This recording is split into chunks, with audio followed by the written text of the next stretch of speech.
Profesa Neema, wizara yetu ya habari, sanaa, michezo na utamaduni, huu ni mwezi wangu wa 3 wa kuwa waziri. Mpango wangu nikimaliza mwaka mmoja, kama Watanzania hamtaona mabadiliko ya ile wizara, mimi najiuzuru mwenyewe. Lakini na mpango ndani ya mwaka mmoja, nataka wafanyakazi wa wizara ya fedha waombe uhamisho kutoka utumishi wahamie wizara ya habari, michezo, sanaa na utamaduni. Hii ndio wizara ya kula bata. Hii ndio wizara ya kuondoa stress kwa Watanzania. Hii ndio wizara ya kutengeneza ajira za uhakika na kila anayefanya anafurahia kazi yake. Tumeanza na Drogba, watu hawakuamini. Lakini nazo habari njema, Profesa Neema, mwenyekiti wetu wa bodi ya CRDB, siku ya Jumanne namshusha Rio Ferdinand. Anakuja hapa akiwa ni captain wa England na mchezaji mahiri wa timu ya Manchester. Tutakuwa na tua naye moja nzuri ambayo haijawahi kutokea. Na moja sababu kubwa ya kumtaka yule, mabingwa wote na mabilionea wote akiwemo David Beckham ni watu wake.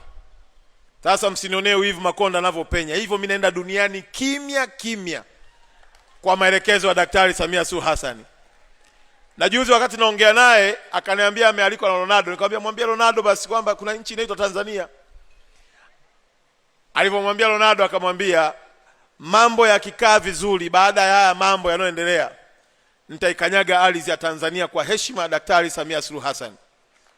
Kwa CRDB mkiwa wadau wakubwa na wizara yetu ya maliasili na utalii, tunataka tufungue milango yote ya kuifanya Tanzania ifikike kama ambavyo Daktari Samia Suluhu Hassan ametuelekeza. Jamani, kukaa na kuongea na watu wenye hela kuna raha yake, si ndio? Si kuna raha Naomba niwaage kwa kusema hivi, muangalie tena jirani yako. Muangalie tu. Wewe muangalie, muangalie tu machoni, macho kwa macho. Muangalie tu jirani yako.